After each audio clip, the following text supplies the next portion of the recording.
Maverick 100.9 Aggie Lands Country Alternative. It's Corliss, and I've got a new friend joining me today, Jay Edwards. Jay, I got to chat with you a little bit before the holiday. We got to chat and get to know each other. So, how were the holidays for you? Oh, they were great, just fast and furious. I mean, we just ripping and running. I think that's going to be on my next T-shirts. Ripping and running. We're going fast and furious.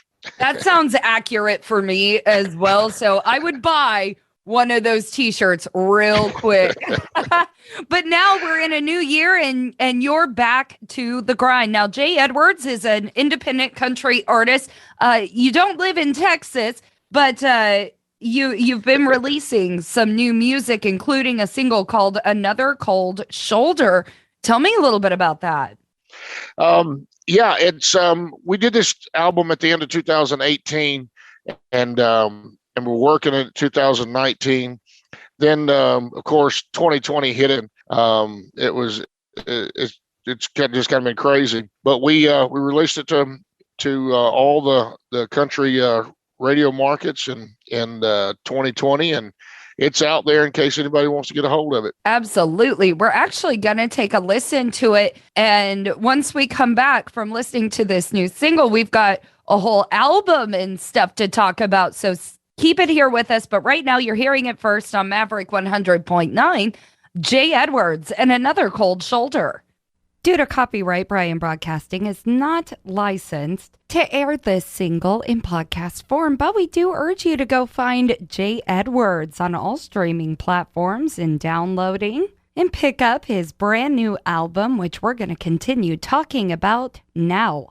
Maverick 100.9 Aggie Lands Country Alternative. It's Corliss here, still joined by Jay Edwards. You heard his single release from 2020, Another Cold Shoulder. Now, Jay, tell me about the Cold album that you have out right now, because people can find and stream and download your music anywhere now. Right. I think it's probably one of the best things come out of Nashville in a long, long time. It's definitely not the vanity projects that you're getting used to. You said something about Texas, and I lived in Texas years and years ago, and I've been in and out for plenty of time. Still got an uncle who lives over in DFW, and but I mean, this record is it's got kind of the old school cross between Bob Seger and Merle Haggard. It's just solid old school type songs, and but it's got a great group of players that played on it. I love it. I think it's awesome. So we actually, not to jump away from that, but we actually, while 2020 was going on, the first of that, and we were locked down here in Nashville, I came back in and did another little organic record called The Average Guy. And it's me playing most of the instruments, and I can tell you my producer friends are not going to like it at all. But it's got an old 70s kind of mix on it, and it's just great. But we're just trying to churn out as much music as we can. We're in the studio right now working on finishing up another album. But I think the Cold record is going to be, not to just keep on running, but I think the Cold record is going to be one of those things that underground iconic, if that's even something, kind of underground, but still iconic, and it'll be relevant. It'll still be relevant 20 years. I believe so. Yeah. I mean, that's our type of music, is down to the nitty gritty. And, like you said, you worked hard on it yourself, even your kind of solo thing that you do. I mean, we're not here to make music for producers, although we love our producers. They do a phenomenal job. We love them. But if you get out and talk to other musicians, especially Texas musicians, that's what most of them did. They all learned and self-taught themselves how to make music on their own without producers. And some of that stuff that came out from it was extraordinary. And I'd say it's something really to be proud of. Oh, yeah. I'll tell you, that's one thing that I think we are missing here in Nashville is just, if you hear these guys in Texas talking about their music, it's always, well, this is something a friend of mine from such and such a band, and you recognize that guy, and you're in his name, and they're like, he produced this for me, or here's a song he wrote, and I'm cutting, or I wrote this song for so and so, and it's all the old school music community collaborating, and I think it's amazing. I really wish we had that in Nashville, but we don't. We're missing that part. I would agree. And I know there's a lot of people out there working I actually just had this conversation with somebody not long ago, earlier this week, that a lot of the people that you hear here in Texas that live here in Texas, you'll find that they're traveling out to Nashville once a week or staying out there for a month at a time because they are.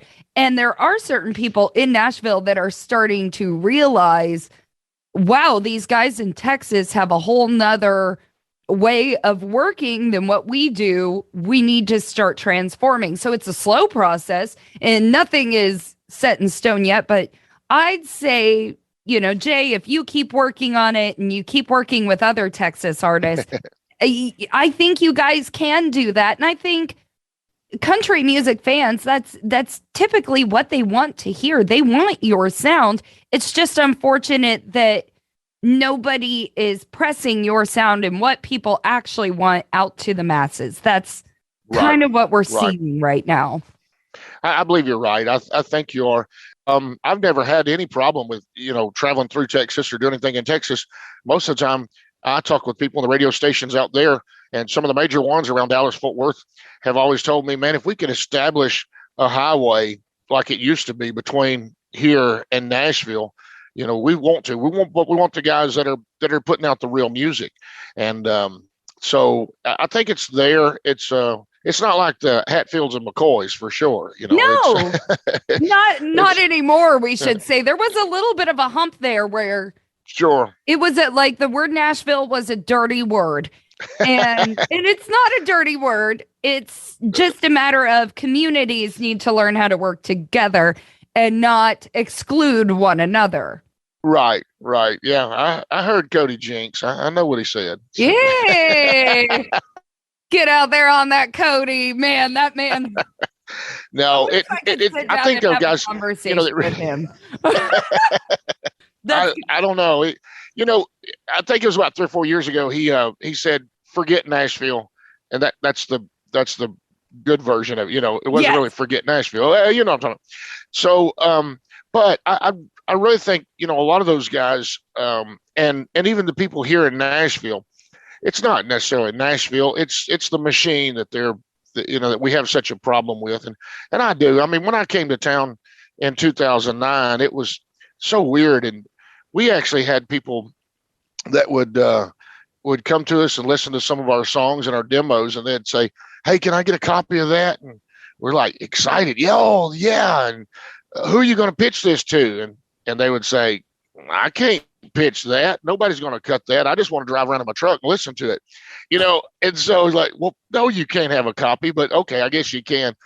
That was what we dealt with. Is like, nobody's cutting this. An old producer of mine, Mike O'Neill, that passed away a year ago, he said nobody is cutting what we're doing here in Nashville. And I was, well, then I guess I'll just go out there and play my stuff and sing, do my thing. We'll see what happens. So, but that's what we celebrate here now. Are the people that said, "I don't need you. I don't need you to sign me. I don't need you to sell my songs. I'm going to perform my songs. And if people love it, I'm going to share music with people." Right. And that's where our dividing line is. And just like my little humble radio station here, that's what it's about. Is we want to see the hard workers and the people that are just putting their money and their soul into music that they believe can be shared. Because I've always said, because people come to me for my opinion a lot. And there are so many times I have to tell people my opinion does not matter. I know it looks like that in the position that I sit in, but it doesn't. Nobody's does. Whatever your ears and your heart hear, that music is for you. If you don't like something, that music's not for you, but it is for someone else. So please don't bash them or make fun of them or, Right. I think music can teach us a lot about kindness if you are also willing to be taught, Right.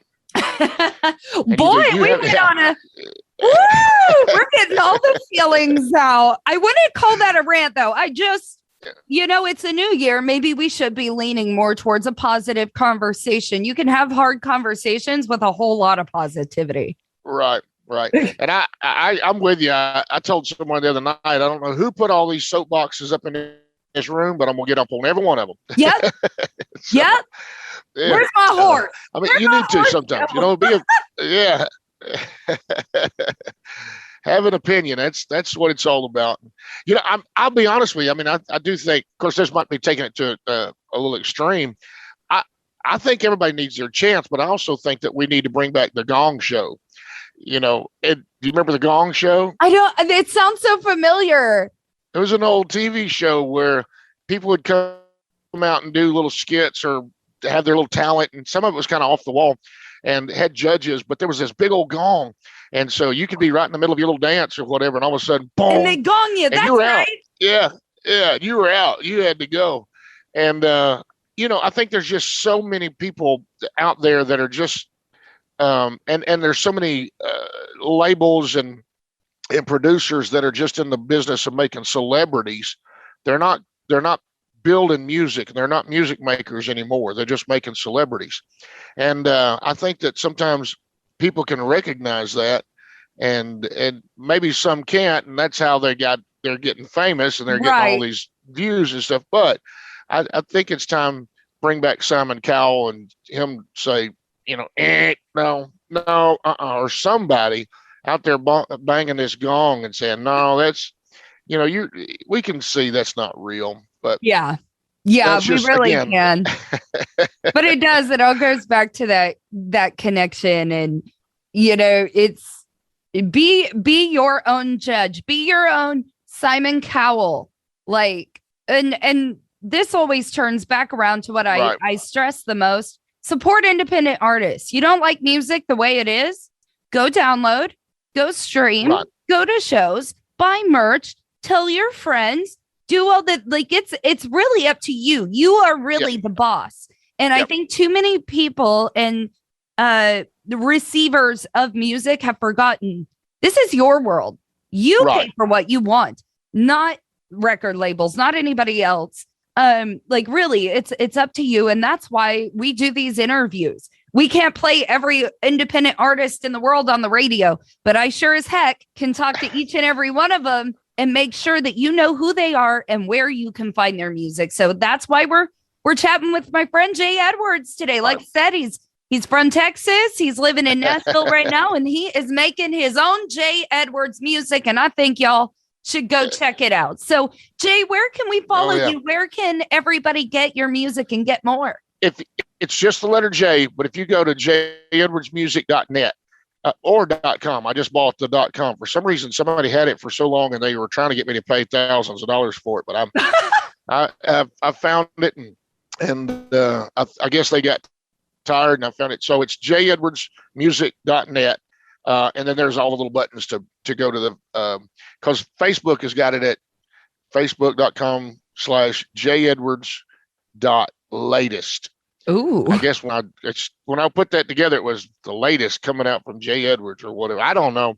All of mine are different too. I feel you on that. That's why you always got one place, and you can click on any button you want, but you can get Jay Edwards. You can get the single that we just played for you, Another Cold Shoulder. You can get the Cold album. You can get his more underground work. Jay has a lot of music out there. So if y'all could go support, we'd appreciate it. And Jay, I appreciate you coming on and talking with us here at Maverick. Oh, anytime. I'm excited. I love doing it. And I got to say special thanks to Barry for hooking us up. Yeah. So, Barry Rogers. So